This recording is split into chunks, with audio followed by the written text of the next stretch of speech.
Opinion: Jelly Roll found success in country music. Black artists deserve the same.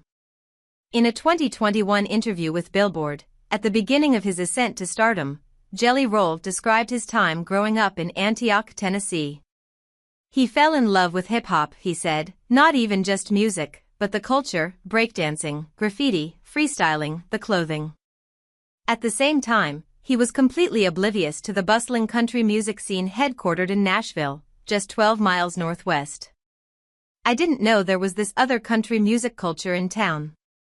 If you've been paying any attention, you know Jelly Roll, born Jason DeFord, isn't just aware of the country music industry now. He's dominating it. In the past 3 years, he's logged 4 country airplay #1s, including the 2-time platinum smash Need a Favor, which also hit #1 on Billboard's rock and Canadian country charts.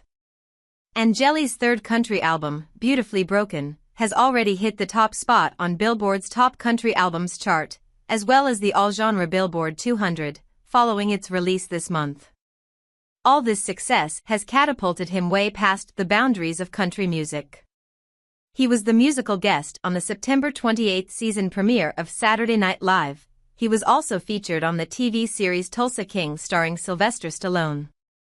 But this cross-genre appeal hasn't come at the expense of his Nashville base. Jelly isn't just accepted as country music's newest hitmaker. He is welcomed by the machine, applauded even, for his ability to move audiences with his uniqueness and authenticity. During a country radio seminar panel titled Leadership, Strategy, and Optimizing Country's Surge in 2024, Cindy Mabe, CEO and chair of Universal Music Group Nashville, spoke to the need for country music to grow wider instead of just deeper. It's not enough to make more money from its current base, she explained, when the base itself needs to be extended, capturing new fans and new, untapped, dollars. She then referenced John Loba, the current BMG president whose Broken Bow Records signed Jelly to his first country label deal in 2021. I think he set this in motion and on fire in a big way with Jelly Roll, with Lainey Wilson, Mabe said. I think these are things that had been missing from who we are and how our fans identify. The stories that they're telling are as critical as they've ever been.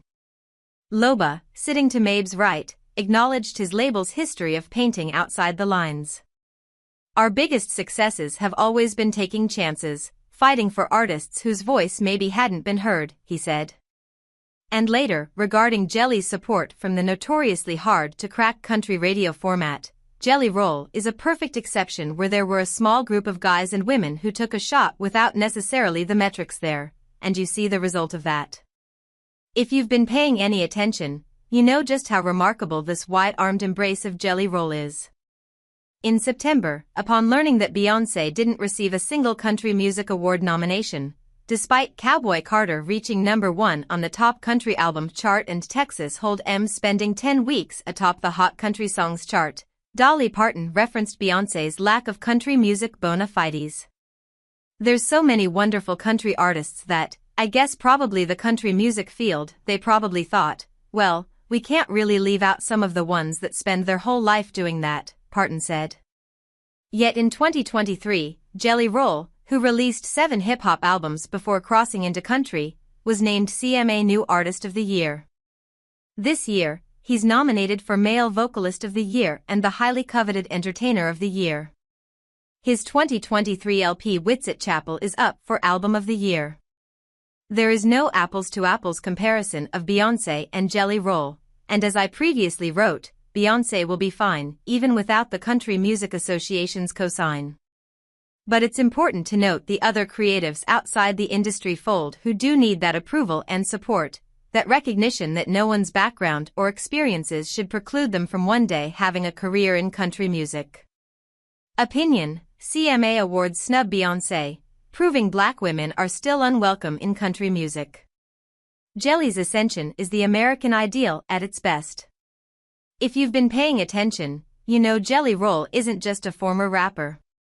He's also a former drug addict and drug dealer, a man who, by his own admission, was part of the problem. Jelly's past is not mere biographical context.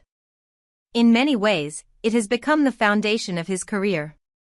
His songs and many of his promotional interviews focus on his addiction and the long road to recovery, the mistakes he's made and his attempts to atone.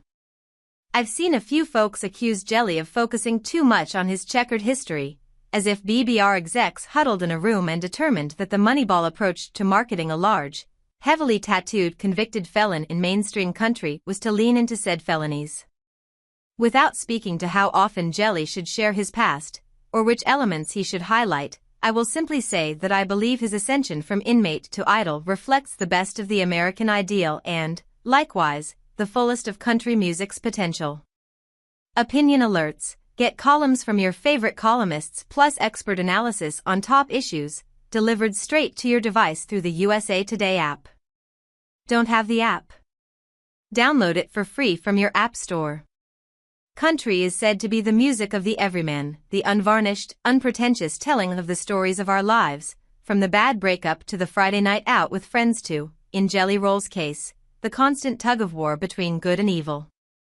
My problem is the deep-seated exclusions in and around country music that determine who gets the opportunity to share those stories. Black artists shouldn't be forced into hip-hop and R&B. It's an arguable point to say that if Jelly Roll were a black rapper with a mile-long rap sheet, he probably wouldn't have a shot at mainstream country music. Nashville roots be damned. I say this because I know many black artists who've only ever loved country, and who've followed all the rules, and who still haven't had a shot at the mainstream. Opinion. I didn't think country music was meant for black women like me. Then came Beyoncé. Add in the would-be black country songwriters and producers, the black guitarists who dream of standing at the front of the stage on a country tour or playing on a major label cut, and you could either build an army of folks ready to work alongside industry execs to help create the future that Mabe and others have said they want to see, or erect a cemetery full of dashed dreams and scuttled hopes. Yet even as I write that, I know that at least a few folks will reach out to me, accusing me of focusing on too much on race in country music as they mention one of the handful of black men who have achieved mainstream success over the genre's history. They will not mention any commercially successful black women in country music because, excluding Beyoncé, there haven't been any. And they will remind me that country music is supposed to be white, though they won't state this explicitly. What they will say instead. Black artists have hip-hop and R&B, and while their white counterparts have the option to try different styles of music, sliding back and forth as they see fit, it is in hip-hop and R&B that black artists must remain.